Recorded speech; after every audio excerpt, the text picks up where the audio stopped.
Hello, नमस्कार. तुम्हा सर्वांचं आपल्या चॅनलमध्ये अगदी मनापासून स्वागत. आजकालच्या काळामध्ये आपण बघतोय की मुला-मुलींची जी लग्न आहेत ती खूप उशिरा केली जातात. म्हणजे त्यांचं करिअर असेल किंवा त्यांचं एज्युकेशन असेल, यामध्ये त्यांचा इतकं वय होतं, इतका वेळ जातो की अक्षरशः मुलींचं देखील जे लग्न आहे ते 28 वर्ष, 30 वर्ष या वयात होतं. आजकाल सगळीकडेच ते एकदम नॉर्मल झालेलं आहे. आणि आधीच्या काळात कसं असायचं की बालविवाह केले जायचे. खूप लवकर कमी एजमध्ये मुलींचं किंवा मुलांचं देखील लग्न केलं जायचं. बऱ्याचदा मुलगा जो आहे तो मोठा असायचा, पण मुली मात्र अगदी लहान असायच्या. पण आता तसं होत नाही. मुली शिकतायत, एज्युकेशन घेतात, करिअर त्यांचं करतात, घडवतात. मुलं देखील. तर त्यांचं म्हणजे 30 वर्ष, 35 वर्ष अशा एजमध्ये लग्न करणं अगदी सगळीकडे नॉर्मल झालेलं आहे, हे आपण बघतोय. पण याचे जे नुकसान आहेत, याचे जे परिणाम आहेत, दुष्परिणाम, ते आता आपण काही ठिकाणी बघायला आपल्याला मिळतात. त्याबद्दलच आज आपण बोलणार आहोत. जेव्हा आपली मुलं शिकतात, म्हणजे मुलगा असू दे, मुलगी असू दे, तेव्हा त्या शिक्षणामध्ये बराच त्यांचा जो वेळ आहे, वय आहे ते निघून जातं. आणि मग कुठेतरी त्यांना आपण लग्नासाठी पाहायला सुरू करतो. मग लगेच तर आपल्याला स्थळ कुठलं आपल्याला हवं तसं भेटत नाही. ते शोधण्यात 1, 2, 3 वर्ष निघून जातात. 28-30 वर्ष वय होतं तेव्हा मग कुठेतरी तिचं लग्न जमतं. आणि लग्न जमल्यानंतर आपण बघितलं आहे की बऱ्याचदा आता नॅचरली कन्सीव्ह केलं जातं, तर तसं होत नाहीये. सगळ्यांनाच पीसीओडी किंवा पीसीओएस असे सगळे प्रॉब्लेम होत आहेत, ज्यामुळे प्रेग्नन्सी राहत नाही. आणि मग त्याच्यासाठी बरेचसे जे दवाखाने ट्रीटमेंट्स आहेत ते सगळं त्यांना घ्यावं लागतं. नॅचरली कन्सीव्ह होणं खूप कमी दिसून येतं आजकाल. म्हणजे आमच्या काळात काय व्हायचं की नॉर्मल डिलिव्हरी जी आहे ना, हे खूप कमी दिसायचं. सगळीकडे सी सेक्शन. इव्हन माझं देखील सी सेक्शनने डिलिव्हरी झालेली आहे. तर त्याआधीच्या काळात असं नव्हतं, सगळ्यांची नॉर्मल डिलिव्हरी व्हायची. आणि आता त्याचा पुढचा टप्पा आला आहे, तो म्हणजे काय की तुम्हाला प्रेग्नन्सी राहत नाहीये. मग त्यासाठी तुम्हाला ट्रीटमेंट घ्यावी लागत आहे. मग बऱ्याचदा जर ट्रीटमेंट घेतल्यानंतर पण कन्सीव्ह करू नाही शकत आहे, तर तुम्ही टेस्ट ट्यूब बेबी करा किंवा आणखीन ज्या काही आता सायन्सने आपलं सायन्स पुढे गेले त्याच्यानुसार ज्या काही ट्रीटमेंट आहेत त्या आपल्याला दिल्या जातात. तर हे का होतं? तर याचं मूळ कारण हे आहे की तुमचं जे वय आहे, ज्याच्यात तुमचं लग्न व्हायला हवं, तुम्हाला मुलं व्हायला हवीत. म्हणजे नॅचरली आपल्या बॉडीमध्ये ते हार्मोनल चेंज तो होतो आणि आपली बॉडी तयार होते की आपण बाळ कन्सीव्ह करू शकतो. त्यावेळेस तुम्ही तुमचं लग्न झालेलं नसतं आणि ऑब्व्हियसली जेव्हा वय होतं, तर त्यावेळेस आपल्या बॉडीमध्ये नॅचरली कन्सीव्ह करण्याची क्षमता राहत नाही. आणि म्हणून आपल्याला मग सगळ्या या ट्रीटमेंट्स घ्याव्या लागतात. आणि 35 वर्षानंतर मी असं ऐकलं आहे की आपली जी मंथली पिरियड्स आहेत ते इरेग्युलर होतात आणि 40-45 वयात मग ते बंद होतात, पिरियड्स येण्याचं बंद होतं. मग जर तुम्ही 35व्या वर्षी जर लग्न करत असाल, 30-35 या एजमध्ये जर तुम्ही लग्न करत असाल, तर मग तुम्हाला ऑब्व्हियसली हे सगळे प्रॉब्लेम्स येणार आहेत. त्यामुळे मला असं सगळ्या तरुण पिढीला सांगायचंय, मुलं असो किंवा मुली असो, की आपलं करिअर तर आहेच, पैसा कमवायचा याच्यात तर काही म्हणजे दुमत नाहीच आहे माझं. ते करायचंच आहे, पण त्यासोबतच आपण योग्य वयात लग्न करणे हे पण तितकंच आवश्यक आहे. मुलांना त्या गोष्टी नाही कळत, तेव्हा पण पॅरेंट्सनी या गोष्टी लक्षात ठेवायला हव्या. की आता तुम्ही म्हणाल की मग आम्ही शिकायचंच नाही का, आम्ही करिअर करायचंच नाही का, आम्हाला इंडिपेंडंट व्हायचं, आम्हाला आमच्या स्वतःच्या पायावर उभं राहायचंय, मग आम्ही हे सगळं सोडून लग्नच करायचं का, म्हणजे मुलांनाच जन्म द्यायचा का, मग आमचं करिअर संपलं. तर असं मी अजिबात म्हणत नाहीये. कारण कसं होतं बघा, करिअर हे आपलं कधी संपतच नाही. पण कुठेतरी आपल्याला हे ठरवायला हवं की आपल्याला नक्की आयुष्यात काय हवं आहे. आपल्याला पैसा हवा आहे की आपल्याला सुखी संसार हवा आहे. कारण बऱ्याच ठिकाणी मी पाहिलं आहे की अगदी 35व्या वर्षी, 38व्या वर्षी ज्यांचं लग्न झालं आहे ना, त्यांचं करिअर खूप चांगलं आहे, त्यांनी खूप पैसा कमवला आहे. पण हा जो सगळा पैसा आहे ना, तो कुठेतरी नंतर त्यांना कन्सीव्ह करण्यासाठी, म्हणजे प्रेग्नन्सी राहण्यासाठी वगैरे त्यांना दवाखान्यात खर्च करावा लागत आहे. हे जर तुम्ही योग्य वयात लग्न केलं तर तुम्हाला हे प्रॉब्लेम्स पुढे येणारच नाहीत. आणखीन एक खूप महत्त्वाची गोष्ट आहे, ती म्हणजे की जेव्हा आपण 30 वर्षाचे असतो तेव्हा जर आपल्याला बाळ झालं, तर आपण 50 वर्षाच्या होईपर्यंत, आपण 50 इयर्स होईपर्यंत आपलं जे बाळ आहे ते 20 इयर्सचं होतं, 20 वर्षाचं होतं. म्हणजे तशी त्याला पॅरेंट्सची इतकी काही गरज लागेल असं नसतं. म्हणजे तो स्वतःच्या पायावर उभा असतो. ते जे आपलं बाळ आहे ते मोठं होतं. पण हे जर तुम्ही 40व्या वर्षी लग्न कराल, मग तुम्हाला बाळ होण्यासाठी अजून 1-2 वर्ष जातील. मग तुम्ही 42 एजमध्ये जर तुम्हाला बाळ झालं, तर तुम्ही 62 एज होईल तुमचं, तेव्हा ते बाळ 20 वर्षाचं असेल. तुम्ही 62 वर्ष जेव्हा तुमचं होईल तेव्हा ते बाळ 20 वर्षाचं असेल आणि तोपर्यंत त्याला तुमची गरज असणार आहे. आता आजकाल आपण जी लाईफस्टाईल जगतो त्यानुसार 50-60 वर्ष मॅक्झिमम असं आपल्याला वाटतंय की आपण जिवंत राहू शकतो. म्हणजे आपलं जे लाईफस्टाईल आहे त्याप्रमाणे बघितलं तर अगदी आपण बघतो अलीकडच्या काळात की 45 वर्ष 50 वर्ष वयात हार्ट अटॅक वगैरेने म्हणजे डेथ होत आहे. तर आपल्या मुलांना आपला जो पाठबळ आहे, आपला जो सपोर्ट आहे तो कमीत कमी ते स्वतःच्या पायावर उभे राहीपर्यंत किंवा त्यांचं स्वतःला स्वतः कळेल, एक 18+ ते होतील, 18 वर्षाच्या पुढे त्यांचं वय होईल तिथपर्यंत तरी आपण त्यांच्या सोबत असायला हवं असं मला तरी वाटतं. त्यामुळे जर तुमचं मॅक्झिमम 30 एजमध्ये जर तुम्हाला मुलं झाली तर तुम्ही 50 एजपर्यंत ऑब्व्हियसली तुम्ही त्यांना सपोर्ट करू शकता. आणि त्यापुढे जर आपलं काही बरं वाईट झालं तरी मुलं त्यांच्या त्यांच्या मार्गाने म्हणजे जगतील, त्यांना काही प्रॉब्लेम येणार नाही. आता आई वडिलांची जी कमतरता आहे, जी उणीव आहे ते कोणीच भरून काढू शकत नाही, पण ऍटलिस्ट त्यांना सर्व्हाइव्ह करता येईल इतकं तरी ते मॅच्युअर झालेले असतील. पण जर तुम्ही उतरत्या वयात जर तुम्ही बेबी झालं तुम्हाला, तर मग तो मोठा होईपर्यंत आणि आपल्याला पण एक असं असतं ना की आपली जी शरीराची आपली फिजिकल आपली जी कॅपॅसिटी आहे ना ती पण कुठेतरी नंतर कमी होते. आपल्याला पण तितकं सहन होत नाही. डिलिव्हरी करणं, आपण म्हणतो की बाळ होणं म्हणजे एका स्त्रीचा पुन्हा जन्म होणे आहे. तर मग तुम्ही जर कमी वयात जर तो चान्स घेतला तर तो तुम्ही कुठेतरी ते सहन करू शकता. पण जर उतरत्या वयात म्हणजे 35+ झाल्यानंतर जर आपण हा चान्स घेतला तर आपल्या पण जीवाला धोका असतो आणि बाळाच्या पण. त्यामुळे 35 वर्षानंतर मला असं वाटतं की कुठेतरी आपलं कॅल्शियम म्हणा, आयर्न ह्या डिफिशियन्सीज ज्या आहेत ना तर थोड्या थोड्या सुरू झालेल्याच असतात. तर मग आपणच जर फिजिकली फिट नसू तर मग आपण बाळाला काय पोषण देणार, बाळाला कसं वाढवणार आपल्या पोटामध्ये. त्यामुळे हा पण विचार आपण करायला हवा. तर या 2 खूप महत्त्वाच्या गोष्टी आहेत ज्या आपण आताच्या पिढीला सांगायला हव्यात. कारण प्रत्येक जे काम आहे ना ते योग्य वेळातच होणं गरजेचं आहे. आपण म्हणतो ना की एखादी वस्तू आपल्याला जेव्हा गरज आहे तेव्हा मिळाली नाही आणि ती नंतर मिळाली तर त्याचा काहीच अर्थ राहत नाही. तसंच आहे की आपण जी कामं ज्या वयात करायला हवी, जी योग्य वेळ आहे त्यामध्ये होणं खूप महत्त्वाचं आहे, जेणेकरून आपला पुढचा जो संसार आहे तो सुखाचा होईल. आणि बघा, काही गोष्टी अशा असतात की आपण त्या पैशाने विकत नाही घेऊ शकत. आपल्याला असं वाटतं आपल्याकडे पैसे असते आपण सगळं करू, असं नाहीये. काही गोष्टी अशा आहेत ज्या पैशाने आपल्याला विकत घेता येत नाही, त्या त्याच्या योग्य वेळेतच व्हाव्या लागतात. आणि हे सगळं आपल्याला आता पुढच्या पिढीला सांगायला हवं. आजकाल ही गोष्ट सेलिब्रिटीजच्या पण लक्षात आलेली आहे. आपण पाहतोय की अलीकडे जे म्हणजे तरुण पिढी आहे, सेलिब्रिटीज आहेत, त्यांनी पटकन लग्न केलं आहे आणि बेबीज देखील होऊ दिले आहेत पटकन, कमी वेळात. अगदी 1-2 वर्षाच्या गॅपने सेकंड बेबीचा देखील ते चान्स घेतात. कुठेतरी त्यांना पण कळून चुकलं आहे की करिअर करत तुम्ही 30-40 वर्ष आयुष्याचे घालवता आणि मग त्यानंतर तुमचा संसार सुरू होतो तर कुठेतरी पुढे प्रॉब्लेम येऊ शकतात. त्यामुळे त्यांनी पण आता आपण बघतोय की त्यांच्यात पण थोडेसे बदल झाले, तर हे बदल आपण आपल्या समाजात पण करून घ्यायला हवेत.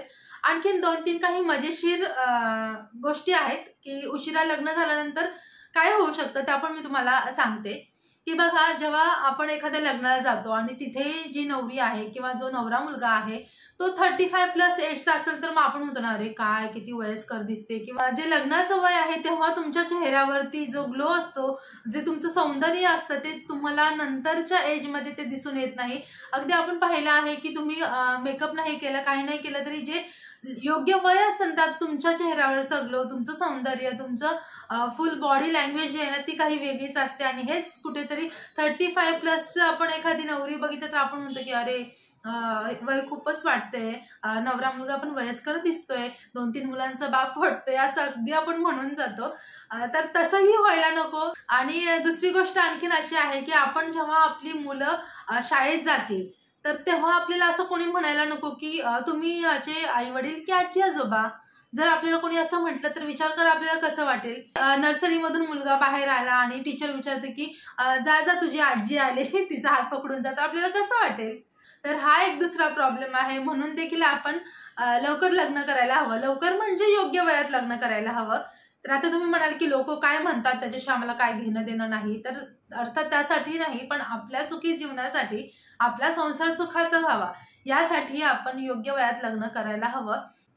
आणि आपल्याला बऱ्याच असं वाटतं की अरे लग्न झालं की करिअर संपलं, मुलं झालं की आपलं करिअर संपणार आहे, असं काही नसतं.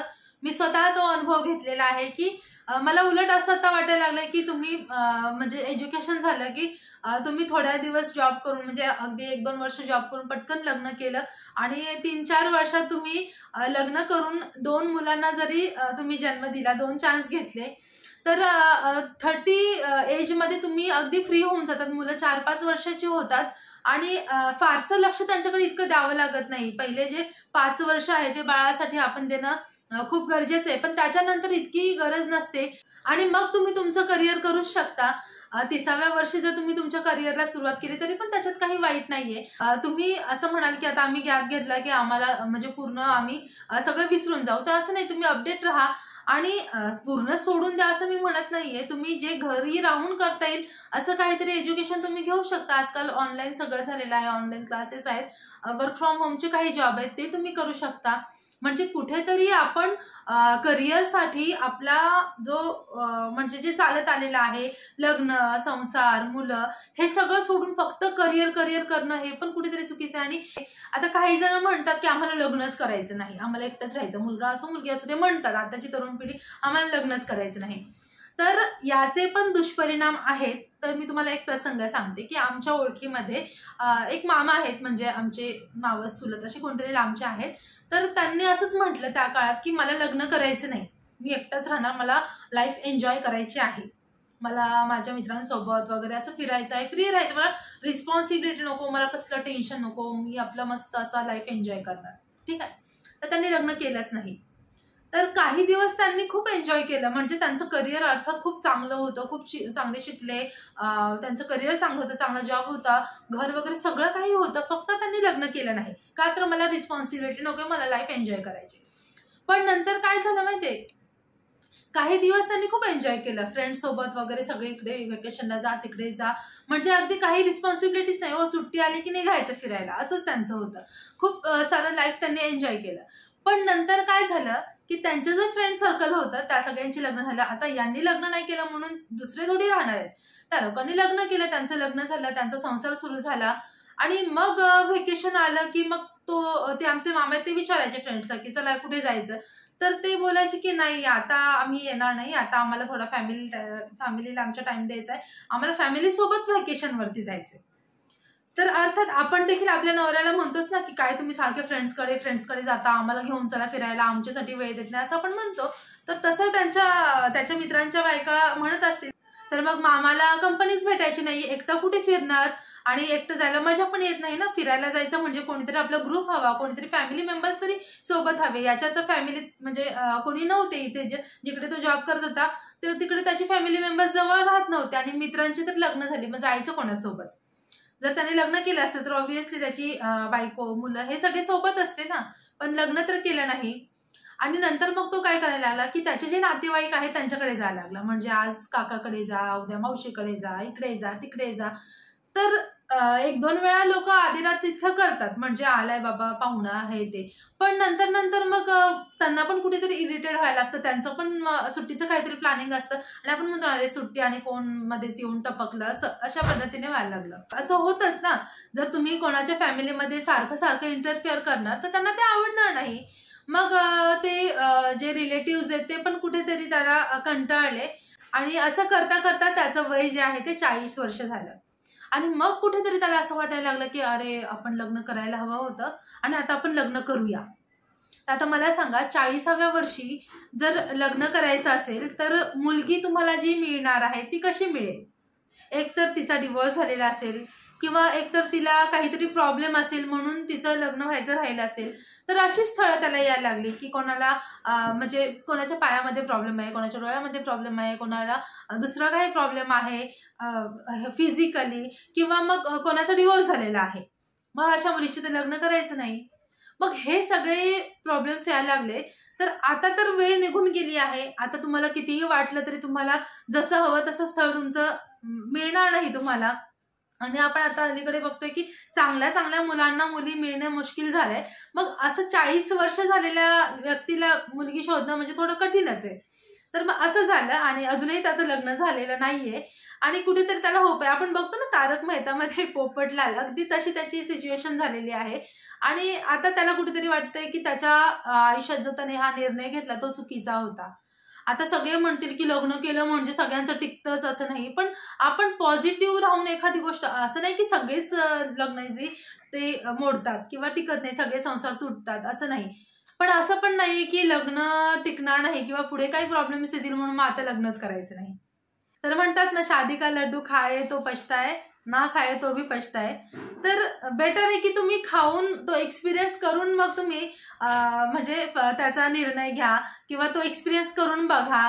असं नाही की प्रत्येकच लग्न तुटतात, लग्न टिकत नाही असं नाहीये. थोडं ऍडजस्ट केलं, थोडं समजून घेतलं दोघांनी एकमेकांना तर नक्कीच आताच्याही काळामध्ये लग्न टिकू शकतात. आता ते थोडंसं प्रमाण कमी झालंय, त्यावरही मी एक व्हिडिओ बनवेन. पण कुठेतरी योग्य वयात लग्न होणं खूप गरजेचं आहे. आताच्या पिढीला तरी मला हे सांगायचं आहे. त्यामुळे मुलांना आपण व्यवस्थित, आता मुलं ऐकत नाहीत. अर्थात असं होतं की तुम्हाला काय कळतंय, तुमच्या वेळेस तुम्ही हेच केलं म्हणून तुम्ही काय करू नाही शकलात, आम्हाला करिअर करायचंय, आम्हाला हे करायचंय. पण नंतर मग त्यांना पश्चाताप होणार, मग तेव्हा वेळ निघून गेलेली असणार. त्यामुळे आपण आताच आपल्या मुलांना पुढचे जे त्याचे परिणाम आहेत, दुष्परिणाम आहेत ते व्यवस्थित समजून सांगा. असं नाही की त्यांच्या मागे लागायचं, हा तू करिअर राहू दे, तू लग्न कर असं नाही. पण त्याचे परिणाम, फायदे, तोटे हे जे आहे ना, हे सगळं समजून सांगायचं आहे. आणि आताची तरुण पिढी जी आहे ती खूप हुशार आहे. ते नक्की या गोष्टी सगळ्या समजून घेतील. एखादी गोष्ट करू नको म्हणण्यापेक्षा ती का करू नको, त्याच्या मागचं रिझन काय आहे हे जेव्हा आपण पटवून सांगतो ना, तेव्हा ते त्यांना नक्कीच पटतं आणि ते त्या गोष्टीवर विचार करतात. तर योग्य वयात लग्न व्हायलाच हवं असं मला तरी वाटतं. हे माझं मत आहे. तुम्हाला याबद्दल काय वाटतं कमेंट करून नक्की सांगा. व्हिडिओ आवडला असेल तर नक्की लाईक करा आणि चॅनलला नवीन असाल तर सबस्क्राईब करा. पुन्हा भेटूया पुढच्या व्हिडिओमध्ये. तोपर्यंत स्वतःची काळजी घ्या and always stay positive. Bye bye.